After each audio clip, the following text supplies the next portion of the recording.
അപ്പോൾ എല്ലാവർക്കും happy new year. എൻ്റെ സൗണ്ട് അത്ര ശരിയല്ല, കാരണം എനിക്ക് വയ്യാതിരിക്കുകയാണ്. പിന്നെ മെയിനായിട്ട് ഈ വീഡിയോ ഞാൻ ചെയ്യുന്നത് തന്നെ ഞാൻ ഈ വർഷത്തിൽ എനിക്ക് വേണ്ടി ചെയ്ത ആദ്യത്തെ ഒരു കാര്യം നിങ്ങളോടും കൂടെ ഷെയർ ചെയ്യാൻ വേണ്ടിയിട്ടാണ്. എനിക്കൊരു 18 വയസ്സാകുമ്പോൾ ലൈസൻസ് ഒന്നും എടുക്കുന്നതിനോടായിരുന്നില്ല എനിക്ക് താല്പര്യം ഉണ്ടായിരുന്നത്. PSCയിൽ എങ്ങനെയെങ്കിലും ഒരു അക്കൗണ്ട് തുടങ്ങുക എന്നുള്ളതായിരുന്നു എൻ്റെ താല്പര്യം. അതുകൊണ്ട് തന്നെ 18 വയസ്സിലാട്ടോ ഞാൻ ആദ്യമായിട്ട് കേരള PSCയിൽ രജിസ്റ്റർ ചെയ്യുന്നത്. അപ്പോൾ ഇന്ന് ഞാൻ ഈ വീഡിയോയിൽ എന്താ കാണിക്കുന്നതെന്ന് വെച്ചാൽ, കേരള PSCയിൽ ഇപ്പോൾ നമുക്ക് ഒരുപാട് നോട്ടിഫിക്കേഷൻസ് വന്നിട്ടുണ്ട്, പ്രത്യേകിച്ച് നഴ്സുമാർക്ക് വേണ്ടിയിട്ടുള്ളത്. അപ്പോൾ ആ നോട്ടിഫിക്കേഷൻസ് ഞാൻ അപ്ലൈ ചെയ്യുന്നുണ്ട്. അതോടൊപ്പം ആ നോട്ടിഫിക്കേഷൻസ് ഏതൊക്കെയാണെന്ന് നിങ്ങൾക്ക് ഈ വീഡിയോ കണ്ടാൽ മനസ്സിലാവും കേട്ടോ. എന്താല്ലേ, ന്യൂ ഇയർ ആയിട്ട് ചെയ്യാൻ പറ്റിയൊരു കാര്യമല്ലേ, അതും നമുക്ക് വേണ്ടിയിട്ട്. ഇനി ഇതുവരെ PSCയിൽ രജിസ്റ്റർ ചെയ്യാത്ത ആരെങ്കിലും ഇത് കാണുന്നെങ്കിൽ എത്രയും പെട്ടെന്ന് രജിസ്റ്റർ ചെയ്തോളൂ കേട്ടോ. പിന്നെ ഈ 31-ാം തീയതി നമുക്ക് ഒരുപാട് നോട്ടിഫിക്കേഷൻസ് വന്നിട്ടുണ്ട്. അത് നഴ്സിംഗിൻ്റെ എന്നല്ല, പല പല മേഖലയിൽ നിന്നാട്ടോ നോട്ടിഫിക്കേഷൻസ് വന്നേക്കുന്നത്.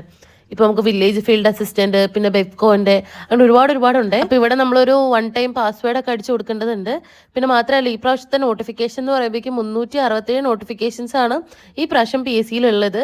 അപ്പോൾ അതിനകത്ത് എനിക്ക് പറ്റുന്ന കുറേ നോട്ടിഫിക്കേഷൻസ് സോർട്ട് ചെയ്യുന്നുണ്ട്. ഞാൻ ഓൾറെഡി ആപ്ലിക്കേഷൻസ് ഒക്കെ അപ്ലൈ ചെയ്ത് കഴിഞ്ഞു. ഇപ്പൊ ഇവിടെ കാണിക്കുന്നത് ഒരു മിഡ് വൈഫിന്റെ ആപ്ലിക്കേഷൻ ആണ്.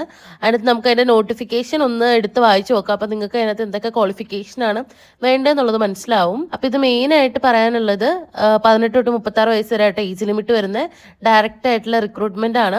പിന്നെ അതിന്റെ നോട്ടിഫിക്കേഷനിൽ നമ്മൾക്ക് എലിജിബിലിറ്റി ക്രൈറ്റീരിയ എന്ന് പറയുന്നത് ഒന്നല്ലെങ്കിൽ PSC നഴ്സിംഗ്, അല്ലെങ്കിൽ 3 ഇയർ ഉള്ള GNM, പിന്നെ രജിസ്ട്രേഷൻ വേണം കേരള. അപ്പൊ ക്വാളിഫിക്കേഷൻ മനസ്സിലായല്ലോ. ഇനി അടുത്തതിലോട്ട് നമുക്ക് നോക്കാം. അടുത്തത് ANMന്റെ ആണ്. ANM ഗ്രേഡ് 2 ആണ് വരുന്നത്. ഈ നോട്ടിഫിക്കേഷനിലൊക്കെ നമുക്ക് ഇക്വലൻസ് വെച്ചിട്ട് ചെയ്യാൻ പറ്റും കേട്ടോ, ഹയർ ക്വാളിഫിക്കേഷൻ. അപ്പോൾ ഇതിന്റെ നോട്ടിഫിക്കേഷൻ നമുക്കൊന്ന് ഡീറ്റെയിൽ ആയിട്ട് വായിച്ച് മനസ്സിലാക്കാം. അപ്പൊ അത് വായിക്കുമ്പോൾ തന്നെ നമുക്ക് എന്തൊക്കെ കാര്യങ്ങളാണ് വേണ്ടതെന്നുള്ളതൊക്കെ ഒരു ക്ലിയർ ആവുമേ. കണ്ണൂരും പാലക്കാടും ആട്ടോ ഈ ജോബിന് വേണ്ടിയിട്ടുള്ള നോട്ടിഫിക്കേഷൻ വിളിച്ചിട്ടുള്ളത്. മറ്റുള്ള ഡിസ്ട്രിക്ട്സ് ഇതിനകത്ത് ഉൾപ്പെടുത്തിയിട്ടില്ല.